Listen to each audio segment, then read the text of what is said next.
We always see cops as street heroes, people who save other people.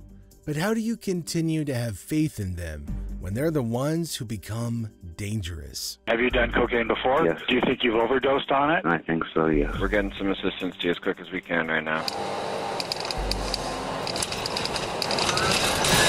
Hi, I'm calling at Thomas and Dexter Avenue North. On January 23, 2022, Seattle police received a call about a potential overdose from a man named Alex. Officer Kevin Dale, a single officer, was dispatched to Alex's location on 6th Street North downtown. He quickly swerved his police SUV through downtown traffic, flashing his lights and blasting his siren to warn oncoming traffic and pedestrians. As the collision occurred, Officer Dave's car was hit by a pedestrian crossing the road. Despite Dave's persistent CPR, the pedestrian remained unresponsive. Janavi Kandula was in the crosswalk at the Thomas and Dexter intersection when Dave's patrol car hit her. King County Prosecuting Attorney's Office released the video after Fox 13's public records request. At 30, Officer David notified dispatch and a squadron of police cruisers and ambulances arrived to assist. The scene unfolded in downtown Seattle, and eyewitnesses called for help. Officer Dave's colleagues comforted him as he described what happened on the crosswalk. The young woman lying unresponsive in the street, a 23-year-old grad student, passed away after being transported to the hospital. First published by PoliceChase, the video shows Dave performing CPR on Kandula moments after hitting her as several first responders start showing up. You all right? No, I'm not all right.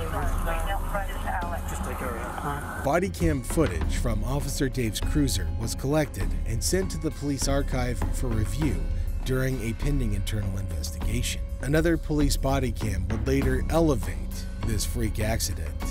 Several witnesses later told what they saw from where they stood on the sidewalk that fateful night. They heard a siren, and the officer observed them beginning to run, presumably to exit the roadway as they heard a siren approaching. The pedestrian was evidently already walking outside the crosswalk when Officer Dave began to approach her in his cruiser.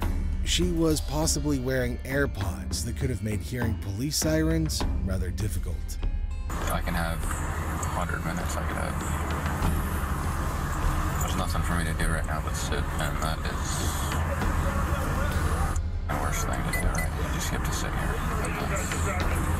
So many questions that are unanswered. So many questions. The speed limit is 25 miles per hour on Dexter Avenue North. Certain factors were suspected to have contributed to the deadly collision.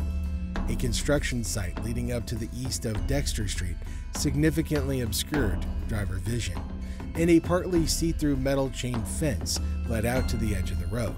Orange construction barricades also partially obstructed the view of the intersection from afar. The pedestrian was evidently already walking outside the crosswalk when Officer Dave began to approach her in his cruiser. Later analysis of the footage revealed that Officer Dave had performed proper collision avoidance braking and emergency steering to the center of the street. However, the Ford Cruiser was too powerful to be slowed by a short period of braking, and the steering didn't effectively change direction. Any serious traffic collision on city streets, whether officer involved or not, is investigated as a potential criminal matter by the Traffic Collision Investigation Squad, further stating that detectives calculate vehicle operation and speed, lines of sight, lighting, roadway and traffic conditions, witness observations, and any camera footage in the area, and any other material factors. Officer Dave was sent to the West Precinct and met by Officer Daniel Utterer from the DUI squad, whose duties include investigating drivers for signs of impairment. After completing his testing of Officer Dave, Officer Utterer concluded that Dave had exhibited no signs of impairment and was safe to operate a motor vehicle. Police archivists were routinely going over bodycam footage to prepare for internal review and analysis when they stumbled on a potentially problematic piece of audio captured by Officer Utterer's bodycam immediately following his session with Officer Dave. The bodycam had recorded Officer Utterer's side of a phone conversation with Mike Solon, the president of the Seattle Police Officers Guild. The department. No, it's a regular person. Yeah, just write a check.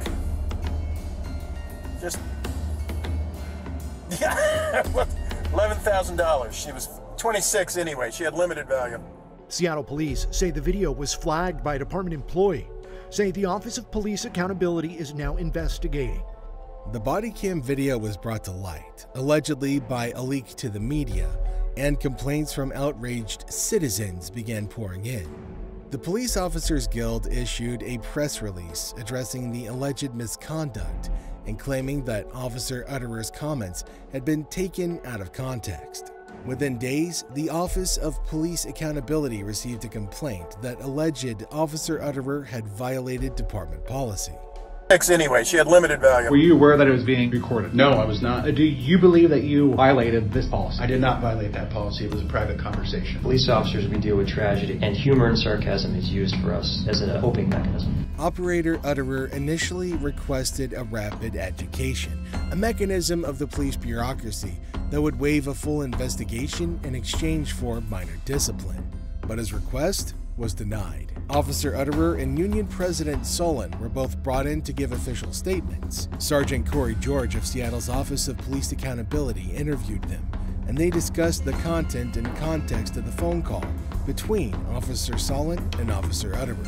President of the Seattle Police Officers Guild, the largest law enforcement labor union in the Northwest. The Guild did not return a request for comment. The conversation revolved around the officers' limited information on the scene and the conversation between the two officers. Officer Solon remarked on the tragedy of the situation and the city's financial burden on the family. Officer Utterer mentioned writing a check for $11,000, but he laughed for a few seconds before saying that she was 26 years old and had limited value. Statement: the Seattle Police Department says it's been in touch with the family of the victim and continues to honor their express request for privacy. They add that as others in the accountability system proceed with their work, the department extends their deepest sympathy for this tragic collision. September 28, 2023, the Seattle Police Department announced that Officer Daniel Utterer would be reassigned to a non-operational position. I don't think she was thrown 40 feet either. I think she went up on the hood, hit the windshield, then when he hit the brakes, flew off the car. But she is dead. Records show that over his 12 years on the police force, he'd been investigated dozens of times for various incidents. The victim, Janavi Kandula, was 23 years old and a graduate student when she met her tragic death on Dexter Street in September of 2023. Northeastern University in Washington elected to award her a posthumous degree. The King County Prosecuting Attorney's Office is currently conducting a criminal review of the case. I understand that if a citizen were to hear it, they would rightfully believe I was being insensitive. The comment was not made with malice or a hard heart. Quite the opposite. She is dead. Do you think the insensitivity was on purpose? Or do you think the cops also find different coping mechanisms? Sometimes they're twisted, but are they really coping mechanisms nonetheless? Let us know your thoughts in the comments below, and don't forget to give the video a thumbs up and subscribe to the channel if you want us to keep on bringing more bizarre and shocking cases to you, just like this one.